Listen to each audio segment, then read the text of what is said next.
যিনি প্রেসিডেন্ট হবে তিনি হবে মসজিদের ইমাম। জোরে বলেন কি? যিনি হবেন এমপি মন্ত্রী তিনি ইমামতির দায়িত্ব পালন করার যোগ্যতা থাকতে হবে।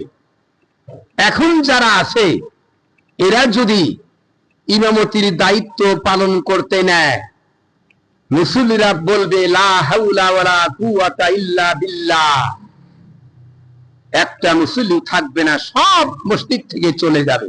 জোরে বলেন ঠিক কিনা? ইমামতি করার যোগ্যতা অর্জন করতে হবে।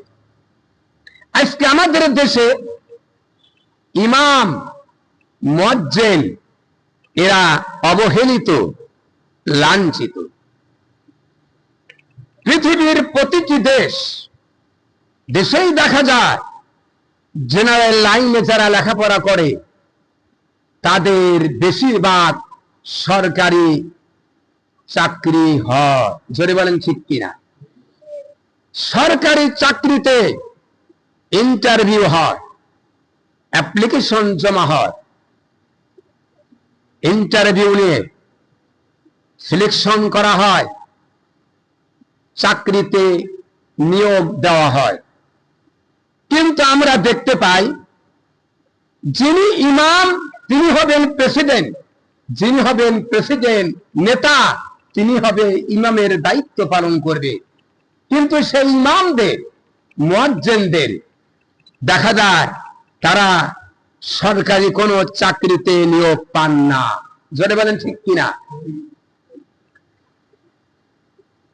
যাদের পিছনে আমরা নামাজ পড়ি, যারা আমাদের বাবা মা আত্মীয় স্বজনের জানাজার নামাজ পড়ান, যাদেরকে দিয়ে আমাদের মেয়ে আমাদের বোনকে বিবাহ দেয়, যাদের কবুল কলমা না হলে বিবাহ পড়াতে কেউ পারে না, সেই ইমাম মুয়াজ্জিনের আজকে মর্যাদা সরকারের কাছে নাই। জোরে বলেন ঠিক কিনা? এই জন্য আমি স্পষ্ট করি বর্তমান সরকারের কাছে দাবি রাখবো, অনতি বিলম্বে বাংলাদেশে যত মসজিদ আছে প্রত্যেকটি মসজিদের ইমাম মুয়াজ্জিনকে সরকারিভাবে নিয়োগ প্রদান করা হোক এবং সরকারি কর্মচারী ঊর্ধ্বতন কর্মকর্তাদের যেখান থেকে বেতন হয় ঠিক একই নিয়মে ইমাম মুয়াজ্জিনদের বেতন কার্যকরী করা হোক। শুধুমাত্র কিছু ইমামকে লোভ দেখাইয়া সম্মানী ভাতা দেওয়ার কথা বলে লিস্টে নাম নেওয়া হচ্ছে। আমি ইমাম মুয়াজ্জিনদের উদ্দেশ্যে বলবো খুশি হওয়ার কোনো কারণ নাই। কারণ যতক্ষণ পর্যন্ত পার্লামেন্টে এটা পাস না হবে ইমাম মুয়াজ্জিনের বেতন সরকারি ভাবে, ততক্ষণ পর্যন্ত খুশি হওয়ার কোনো কারণ নাই। সম্মানী ভাতা কিছু কিছু মসজিদ ইমাম মুয়াজ্জিনকে প্রদান করা হবে, আর গুলা পাবে না। এইটা পেয়ে যদি কিছু মুয়াজ্জিন ইমাম খুশি হন, তালিকার নাম দেওয়ার জন্য ব্যতিব্যস্ত হয়ে যান, তাহলে ভুল করবেন। লক্ষ লক্ষ ইমাম মুয়াজ্জিনকে বঞ্চিত করা হবে। আমি ইমাম মুয়াজ্জিনকে বলবো কিছু ইমাম মুয়াজ্জিনকে বেতন দেওয়া হলো সম্মানী ভাতা, পরক্ষণে আবার এটা বন্ধ হতে পারে।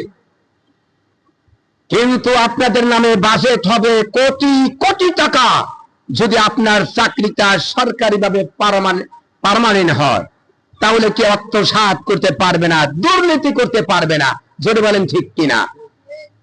আর এখন কিছু ইমাম মুয়াজ্জিনকে সম্মানী ভাতা যদি দেওয়া হয়, পরবর্তীতে যে কোনো মুহূর্তে বন্ধ হয়ে যেতে পারে, অন্য সরকার আসলে আবার বন্ধ করবে। আর এই মুয়াজ্জিন ইমাম আপনাদেরকে যে ভাতা প্রদান করা হবে কোটি কোটি টাকা আত্মসাৎ হবে ডাইনে বামে। হাসরের ময়দানে আল্লাহ রাব্বুল আলামিন ক্ষমতাশীলকে ডেকে ধরবেন, ডেকে বলবেন ক্ষমতা জনগণ দিয়েছিল, ক্ষমতা পেয়েছিলে, ক্ষমতা পায়া তোমরা জনগণের টাকা আত্মসাৎ করেছ কেন? তখন ক্ষমতাশীলরা, দায়িত্বশীলরা কষ্ট করে বলবে, রব্বুল আলামিন আমরা একা আত্মসাৎ করি নাই, এই টাকাগুলি ইমাম মুয়াজ্জিনদেরকে দিয়ে খেয়েছে। তখন আপনারা ইমাম মুয়াজ্জিন বেকায়দা পড়ে যাবেন। তারা খাবে বেশি, আপনাদের কিছু সম্মানী ভাতা দিয়ে আপনাদেরকে আসামির কাতায় নাম উঠায় দিবেন। তখন বলবে আমরা অন্যায় করেছি, ইমাম সাহেব মুয়াজ্জিন হাদিস কোরআন ছেড়ে অন্যায় করলো কেন? আপনাদেরকে দিয়ে তারা বাঁচতে চেষ্টা করবে। এই জন্য আমি বলবো, যে সকল ইমাম মুয়াজ্জিন তালিকা নাম দেওয়ার জন্য অস্থির হয়ে গেছেন, পার্মানেন্ট না হওয়া পর্যন্ত, সরকারিভাবে এটা ইমাম মুয়াজ্জিনের বেতন নির্দিষ্ট না করা পর্যন্ত, ইমাম মুয়াজ্জিনের চাকরি নিয়োগ সরকারিভাবে পার্লামেন্টে বাজেটে পাস না করা পর্যন্ত যারা এইটার জন্য অস্থির হবেন, সেই ইমাম মুয়াজ্জিনকে আমি বলবো, যারা নাকি কার্যকরী না হওয়ার আগেই তারা খুব খুশি তালিকার নামভুক্ত হতে চান, যারা নিকৃষ্ট মানের, যারা সরকারের পাঁচ আটা গোলাম, ওই সকল এমপি এবং ওই সকল ইমাম এবং ওই সকল মুয়াজ্জিনি তালিকার নাম দেওয়ার জন্য তারা পাগল পারা হয়ে যায়। জোরে বলেন ঠিক কিনা? এই জন্য আমি ইমাম মুয়াজ্জিনকে অনুরোধ করব, যতক্ষণ পর্যন্ত সরকার পার্লামেন্টে ইমামের চাকরি সরকারিভাবে নিয়োগ দেওয়ার জন্য পার্লামেন্টে বাজেট পাস না করে, ততক্ষণ পর্যন্ত সম্মানী ভাতার উপর নির্ভর করা যাবে না।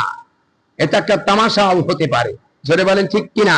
এই জন্য সরকারকে আমি বলবো, ইমাম মুয়াজ্জিন যারা আছে তাদেরকে সরকারিভাবে চাকরি নিয়োগ দেওয়ার জন্য আমি জোর অনুরোধ করছি, আপনি তা কার্যকরী করুন, আল্লাহ রহমত পাবেন, আল্লাহ আপনার উপরে রহমত বর্ষণ করবে, সেই সরকারের উপরে আল্লাহ রহমত থাকবে। জোরে বলেন ঠিক কিনা?